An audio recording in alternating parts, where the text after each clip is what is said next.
दोस्तों, जीवन में अक्सर हम अपनी असफलताओं के लिए किस्मत को दोष देते हैं। हम सोचते हैं कि हमारे पास पर्याप्त संसाधन नहीं है, हमारी मेहनत बेकार जा रही है और बाकी लोग हमसे बेहतर हैं। लेकिन क्या कभी हमने यह सोचा है कि हमारी असली समस्या हमारी सोच और हमारे कर्म हैं? आज मैं आपको एक ऐसी प्रेरणादायक कहानी सुनाने जा रहा हूं जो न सिर्फ आपकी सोच को बदल देगी, बल्कि आपको यह भी सिखाएगी कि किस्मत के भरोसे बैठने से कुछ नहीं होता। हमारी किस्मत तभी बदलती है जब हम अपने कर्मों में विश्वास रखते हैं। तो चलिए जानते हैं कि कैसे मेहनत और सही दिशा में किए गए कर्म जीवन को बदल सकते हैं। ध्यान से सुनिए, क्योंकि ये कहानी आपकी जिंदगी बदलने की ताकत रखती है। बहुत समय पहले की बात है। एक नगर में महात्मा बुद्ध ठहरे हुए थे। तभी वहां पर एक किसान आया और वह महात्मा बुद्ध से कहता है, हे बुद्ध, मेरी किस्मत बहुत खराब है। मैं जो भी काम करता हूं वो सब बिगड़ जाता है। मुझे मेरी मेहनत का कोई फल नहीं मिल पाता। मैं एक किसान हूं, मैं खेती करता हूं, लेकिन मेरी फसल कभी अच्छी नहीं हो पाती और इसी वजह से मैं बहुत परेशान रहता हूं। पता नहीं क्यों मेरे साथ ही ऐसा क्यों होता है। इसके उपाय के लिए मैंने कई साधु संतों से बात की, कई ज्ञानियों से उनकी राय ली। उन्होंने जो कुछ भी कहा मैंने वह सब कुछ किया। मैंने सभी तरह के अनुष्ठान, पूजा पाठ और यहां तक कि हर प्रकार के कार्य करके देख लिए, लेकिन फिर भी मुझे इसका कोई लाभ ही नहीं मिल रहा। और वहीं पर मेरे अन्य गांव वाले, उन सब की फसल बहुत अच्छी होती है, जबकि वह अपने खेतों में उतनी मेहनत भी नहीं करते, लेकिन फिर भी उनकी फसलें हमेशा ही बहुत अच्छी होती हैं। मैंने सुना है कि आप सभी की समस्या का समाधान करते हैं, इसीलिए मैं आज आपके पास आया हूं। क्या आप मेरी समस्या का समाधान कर सकते हैं? हे तथागत, क्या आप मेरी किस्मत बदल सकते हैं? उस किसान की वह सारी बातें सुनकर महात्मा बुद्ध मुस्कुराने लगे और उस किसान से कहते हैं, भंते, तुम्हारी किस्मत तो पहले से ही बहुत अच्छी है, सब कुछ तो तुम्हारे पास ही है, फिर भला तुम ऐसा क्यों कहते हो कि तुम्हारी किस्मत अच्छी नहीं है? इस पर वह किसान महात्मा बुद्ध के इस प्रश्न का जवाब देते हुए कहता है, हे तथागत, मेरे पास क्या है? मेरी किस्मत इतनी खराब है कि जिस भी काम में मैं हाथ लगाता हूं वह सारे कार्य बिगड़ जाते हैं। मैं चाहकर भी अपने खेतों में अच्छी फसल नहीं उगा पाता, जबकि वहीं पर मेरे गांव के अन्य लोग अच्छी फसलें उगा लेते हैं और वे लोग मेरी जितनी मेहनत तक नहीं करते। तो ऐसे में भला मेरी किस्मत कैसे अच्छी है? इस पर महात्मा बुद्ध मुस्कुराते हुए उस किसान से कहते हैं, भंते, तुम्हारे पास एक स्वस्थ शरीर है, तुम्हारे सभी अंग अच्छी तरह से काम करते हैं, तुम्हारा मस्तिष्क भी अच्छी तरह से काम करता है और तुम्हारे पास अच्छी खासी जमीन भी है। भला तुम्हारे पास किस चीज की कमी है? अगर ऐसे देखा जाए तो तुम्हारी किस्मत तो बहुत अच्छी है। इस पर वो किसान महात्मा बुद्ध से कहता है, हे तथागत, मेरी समस्या यह नहीं है। मेरी समस्या तो यह है कि जिन भी कार्यों में मैं हाथ डालता हूं वह कार्य बिगड़ क्यों जाते हैं। रही बात जमीन, अच्छा शरीर, अच्छा मस्तिष्क और अच्छे अंगों की, तो वह तो सभी के पास है। मेरे सभी गांव वालों के पास भी है और उनके पास अच्छी जमीन भी है और तो और उनके पास अच्छी फसल भी है। इसी कारण वे लोग हमेशा सुखी रहते हैं। लेकिन मेरे खेतों में तो अच्छी फसल हो ही नहीं पाती। हर वर्ष मुझे एक भारी नुकसान झेलना पड़ता है। क्या आप मुझे कोई इसका उपाय बता सकते हैं? क्या ऐसा कोई मंत्र, क्या ऐसा कोई तरीका है जिससे मेरी किस्मत एक बार फिर से चमक जाए? इस पर महात्मा बुद्ध उस किसान से कहते हैं, ठीक है, यदि तुम कोई उपाय चाहते हो या कोई मंत्र चाहते हो तो वह मैं तुम्हें अवश्य ही दूंगा, लेकिन उससे पहले मुझे यह बताओ, क्या तुम्हें पता है तुम्हारे खेत में खजाना है? ये सुन वह किसान थोड़ा आश्चर्यचकित हुआ और वह महात्मा बुद्ध से तुरंत ही बोल पड़ा, हे बुद्ध, आप ये क्या कह रहे हैं? मेरे खेत में खजाना है और यह मुझे पता तक नहीं। बताइए, वह खजाना कहाँ है? मैं अभी उसे जाकर निकाल लूंगा। बताइए बुद्ध, वो खजाना कहाँ है? इस पर महात्मा बुद्ध उस किसान से कहते हैं, भंते, वह खजाना तुम्हें ऐसे नहीं मिलने वाला। उसके लिए तुम्हें मेरा कार्य करना होगा। मैं तुम्हें जैसा जैसा कहूंगा तुम्हें वैसा ही करना होगा, तब जाके तुम्हें वह खजाना अवश्य मिल पाएगा। उस किसान ने महात्मा बुद्ध की सारी बातें सुनी और उसके बाद वह किसान महात्मा बुद्ध से कहता है, हे तथागत, बताइए मुझे क्या करना होगा? आप जैसा कहेंगे मैं वैसा करने के लिए तैयार हूं, लेकिन मुझे बता दीजिए कि आखिर वह खजाना मेरे खेत में कहां पर है। इस पर महात्मा बुद्ध उस किसान से कहते हैं, भंते, अपने खेतों में जाओ और अपने खेतों की खुदाई करके एक मिट्टी टोकरी भरकर मेरे पास लाओ।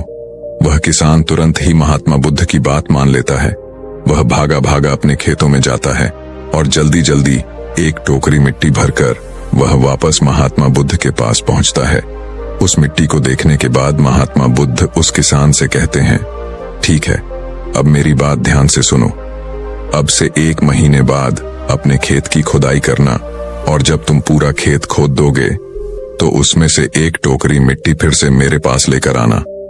महात्मा बुद्ध के मुख से यह बात सुनकर वह किसान कुछ देर के लिए सोच में पड़ गया। वह यह सोचने लगा, जब खजाना मेरे खेतों में गड़ा हुआ है तो महात्मा बुद्ध मुझे सीधे सीधे बता क्यों नहीं देते कि वह कहां पर है। उसने कुछ देर सोच विचार करने के बाद महात्मा बुद्ध से आखिरकार यह बात पूछ ही ली। वह किसान महात्मा बुद्ध से कहता है, हे तथागत, यदि वह खजाना मेरे खेतों में है तो आप मुझे बता क्यों नहीं देते कि वह कहां पर है। मैं उसे अभी जाकर निकाल लेता हूं। भला मुझे 1 माह का इंतजार क्यों करना है? आखिर इसकी क्या जरूरत है? इस पर महात्मा बुद्ध बड़े शांत स्वर से उस किसान से कहते हैं, भंते, हर कार्य का एक समय होता है और वह कार्य यदि उचित समय पर किया जाए तो वह हमें उचित और शुभ फल देता है। तुम चाहते हो तो मैं तुम्हें खजाना बता देता हूं कि वह खजाना तुम्हारे खेतों में कहां गड़ा हुआ है। लेकिन एक पल के लिए यह भी सोच लो, अगर तुम अभी उस खजाने को पाने की कोशिश करोगे तो हो सकता है कि तुम्हारे हाथ तो कुछ भी ना आए। सोच लो, तुम अभी उस खजाने को पाना चाहते हो या 1 महीने के बाद। महात्मा बुद्ध के मुख से यह सारी बातें सुनकर वह किसान कुछ देर के लिए सोच विचार में पड़ गया और फिर वह महात्मा बुद्ध से कहता है, हे तथागत, आप जैसा कहेंगे मैं वैसा ही करूंगा। इतना कहकर वह महात्मा बुद्ध को प्रणाम करके वापस घर लौट जाता है। वह जैसे तैसे अपने मन को मार तो लेता है, अपनी इच्छाओं को दबा तो लेता है, किंतु अब भी उसका मन बहुत बेचैन था। वह उस खजाने को जल्द से जल्द पाना चाहता था। रात में उसे खजाने के सपने आया करते थे। वह दिन भर केवल खजाने के बारे में ही सोचता रहता था। जब भी वह खेत जाता तो एक किनारे पर बैठता और उस खजाने के बारे में सोचने लग जाता। दिन भर हर समय उसके मन में केवल खजाना पाने के विचार ही चलते रहते। वह यह सोचता रहता कि जब मुझे खजाना मिल जाएगा तो मैं तो इस नगर का सबसे अमीर आदमी बन जाऊंगा। मेरे पास सारे ऐशो आराम होंगे और मैं अपना जीवन आनंदमय बिताऊंगा। मुझे किसी चीज की कोई कमी नहीं होगी। देखते ही देखते ऐसे ही करीब 1 माह बीत गए और वह अपने खेतों में गया और उसने अपने खेतों में से एक टोकरी मिट्टी खोदी। उस टोकरी में भरकर वह महात्मा बुद्ध के पास पहुंचा और महात्मा बुद्ध से कहता है, हे तथागत, यह लीजिए एक टोकरी मिट्टी जो मैंने अपने खेत से लाई है। अब बताइए वह खजाना कहां पर है। इस पर महात्मा बुद्ध उस किसान से कहते हैं, क्या तुमने अपना सारा खेत खोद दिया? इस पर वो किसान महात्मा बुद्ध से कहता है, नहीं तथागत, आपने कहा था केवल एक टोकरी मिट्टी ही आपको चाहिए, इसलिए मैंने केवल एक टोकरी मिट्टी ही निकाली।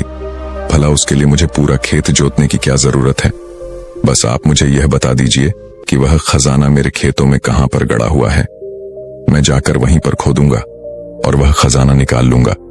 इस पर महात्मा बुद्ध उस किसान से कहते हैं, भंते, वह खजाना पूरा खेत जोतने से ही मिलेगा। यदि तुम अपना खेत नहीं जोतोगे तो वह खजाना कभी नहीं बाहर आने वाला। अब सोच लो तुम्हें क्या करना है। इस पर वह किसान एक बार फिर कुछ देर के लिए सोच विचार में पड़ जाता है और वह यह तय करता है कि वह जाकर अपने खेत को जोतेगा। इसलिए वह महात्मा बुद्ध को प्रणाम करके वापस घर लौट जाता है और अगले ही दिन वह अपना सारा खेत जोतकर एक बार फिर से एक टोकरी मिट्टी भरकर महात्मा बुद्ध के समक्ष पहुंच जाता है। तभी महात्मा बुद्ध उस किसान से कहते हैं, भंते, अभी तुम्हारा खेत ठीक से नहीं जोता गया है। जाकर एक बार फिर कोशिश करो, एक बार फिर अपने खेतों में हल चलाओ। इस पर वह किसान महात्मा बुद्ध से कहता है, हे तथागत, मेरे पास हल नहीं है, बल्कि मैं खुद से ही हल की जगह पर खेत जोतता हूं। इस पर महात्मा बुद्ध उस किसान से कहते हैं, कोई बात नहीं भंते, एक बार फिर परिश्रम करो। और इस परिश्रम का फल तुम्हें अवश्य मिलेगा। वह किसान महात्मा बुद्ध की बात मान लेता है और वह एक बार फिर से अपने खेतों में मेहनत करता है। वह एक बार फिर से हल चलाता है और एक टोकरी मिट्टी लेकर वह महात्मा बुद्ध के समक्ष फिर से उपस्थित हो जाता है। मिट्टी देखकर महात्मा बुद्ध उस किसान से कहते हैं, हाँ अब ठीक है, किंतु अब तुम्हें मेरा दूसरा कार्य करना होगा। इतना कहकर महात्मा बुद्ध उस किसान से कहते हैं, जाओ और अपने खेतों में उन फसलों की बीज डालो जिन फसलों को तुम उगाना चाहते हो। इस पर वह किसान थोड़ा अचरज में महात्मा बुद्ध से कहता है, हे तथागत, आपने तो खजाने की बात की थी, फिर बीच में यह फसल कहां से आ गई? इस पर महात्मा बुद्ध उस किसान से कहते हैं, भंते, अगर तुम्हें खजाना चाहिए तो तुम्हें मिट्टी में बीज तो डालने ही होंगे।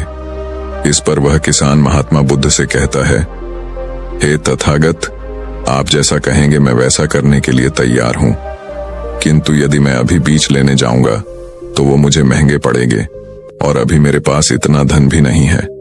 यदि मैं कुछ समय बाद उसे लेने जाऊंगा तब वह मुझे सस्ते मिल सकते हैं।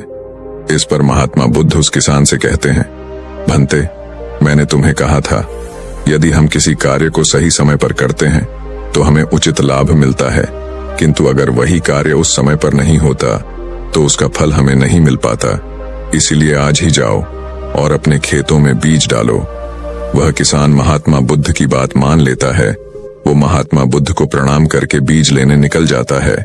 बीज लाकर वह अपने खेतों में भी डाल देता है और फिर वह महात्मा बुद्ध के पास वापस पहुंचता है और बुद्ध से कहता है, हे तथागत, आपने जैसा कहा था मैंने वैसा ही किया। अब मुझे बताइए कि आखिर मेरे खेतों में वह खजाना कहां पर है ताकि मैं उसे निकाल सकूं। इस पर महात्मा बुद्ध मुस्कुराने लगे और उस किसान से कहते हैं, भंते, अभी तो तुम्हें एक और कार्य करना है, उसके बाद वह खजाना तुम्हें खुद ब खुद दिखेगा। किसान महात्मा बुद्ध से कहता है, हे तथागत, बताइए अब वह कौन सा काम है जो मुझे करना है। इस पर महात्मा बुद्ध किसान से कहते हैं, जो भी बीज तुमने अपने खेतों में डाले हैं अब से तुम्हें उनकी देखभाल करनी है। उन्हें प्यार से सींचना है और देखना उन्हें कोई तकलीफ ना हो, वह स्वस्थ रहे, उन्हें कोई बीमारी या कीड़ा ना लगे। यदि ऐसा हुआ तो तुम्हें वह खजाना नहीं मिल पाएगा। और यदि तुम्हारे खेत का हर एक बीज अंकुरित हो गया और वह अपनी संपूर्णता तक पहुंच गया तो वह खजाना तुम्हें अवश्य ही दिखाई देगा और तब तुम्हें मेरे पास आने की कोई आवश्यकता भी नहीं पड़ेगी। उस किसान ने महात्मा बुद्ध की सारी बातें मान ली और उसके बाद वह महात्मा बुद्ध को प्रणाम करके वापस घर लौट गया। अब से वह अपने खेतों की देखरेख करने लगा। उस किसान ने अपने खेतों पर पूरा ध्यान दिया, किंतु अब भी उसे सपनों में वह खजाना ही नजर आता था और वह मन ही मन सोचता था कि बस एक बार यह फसल पूरी तरह से स्वस्थ हो जाए तो वह खजाना भी मुझे मिल ही जाएगा। इसी सोच के साथ वह उन फसलों की देखरेख में दिन रात लगा रहता। उसने अपनी फसलों पर किसी प्रकार की कोई विपदा नहीं आने दी और देखते देखते वह दिन भी आ गया। जब उसकी फसल उसके खेतों में लहलहा रही थी तभी उसे महात्मा बुद्ध की बात याद आई। महात्मा बुद्ध ने कहा था कि जब तुम्हारी फसलें तैयार हो जाएंगी तो तुम्हें तुम्हारा खजाना भी मिल जाएगा। ये बात याद आते ही उस किसान की आंखों में आंसू आ गए। जो खजाना उसके खेतों की जमीन में हुआ था वह बाहर आ चुका था। उसके जैसी फसल उसके गांव में किसी की नहीं हुई थी। उसकी फसल से उसके सभी कर्ज भी पूरे होने वाले ही थे और सभी गांव वाले उसकी मेहनत को देखकर बहुत खुश थे और उस किसान की तारीफ कर रहे थे। लेकिन तभी उस किसान को महात्मा बुद्ध की याद आई और वह खुद को महात्मा बुद्ध के समक्ष पहुंचने से रोक न पाया। वह तुरंत ही महात्मा बुद्ध के चरणों में जा गिरा और उनसे कहने लगा, हे तथागत, आपने जो खजाना मुझे बताया था वो मुझे मिल गया है, लेकिन मुझे यह बात नहीं पता चल रही कि वह खजाना मुझे पहले क्यों नहीं मिला। इस पर महात्मा बुद्ध उस किसान से कहते हैं, भंते, हमेशा किस्मत को दोष देना सही नहीं होता। पहले तुम अपनी किस्मत को सही करने में लगे हुए थे, लेकिन तुम यह भूल रहे थे कि तुम्हारी किस्मत तो पहले से सही थी। तुम सही काम नहीं कर पा रहे थे। तुम चाहते थे कि तुम्हारे कर्म किए बिना ही तुम्हारी फसल सबसे उत्तम हो, लेकिन उसी वक्त मैंने तुम्हें खजाने का लालच दिया और खजाने के लालच में ही सही लेकिन जब तुमने सही समय पर सही काम किया तो तुम्हें सही फल भी मिला। और जो तुम्हारे पास सबसे उत्तम चीज है, जो तुम्हारे पास असली खजाना है, वह तुम्हारा शरीर ही है। इस शरीर के माध्यम से हम इस दुनिया में जो चाहे वह पा सकते हैं, लेकिन यहाँ पर तो हर कोई अपनी किस्मत का रोना रोने में लगा हुआ है। यहाँ तक कि उन्हें अपने कर्मों में विश्वास ही नहीं है। तो ऐसे लोग भला अपने लक्ष्य तक कैसे पहुंच सकते हैं? इस पर वह किसान महात्मा बुद्ध से प्रश्न करते हुए कहता है, हे तथागत, तो क्या किस्मत जैसी कोई चीज नहीं होती? इस पर महात्मा बुद्ध मुस्कुराने लगे और उस किसान से कहते हैं, भंते, किस्मत क्या है? किस्मत हमारे ही सत्कर्म है, और यह सत्कर्म ही हमें ऊर्जा और शक्ति प्रदान करते हैं ताकि हम सही दिशा में कार्य कर सके, और इन कार्यों से ही हम अपने जीवन के लक्ष्य को प्राप्त भी कर सकते हैं। महात्मा बुद्ध के मुख से यह उपदेश सुनकर वह किसान महात्मा बुद्ध के चरणों में जा गिरा और उनसे कहने लगा, हे तथागत, मुझे आज पता चल गया है कि मेरी किस्मत खराब नहीं थी, मेरे तो कर्म ही खराब थे, किंतु मैं आज आपको वचन देता हूं कि आज से मैं अपनी किस्मत को कभी खराब नहीं कहूंगा। अपने कर्मों को सुधारूंगा और सभी कार्य सही समय पर करूंगा। इतना कहकर वह किसान महात्मा बुद्ध को प्रणाम करके वापस घर लौट गया। दोस्तों, हम में से अधिकांश लोग यही करते हैं।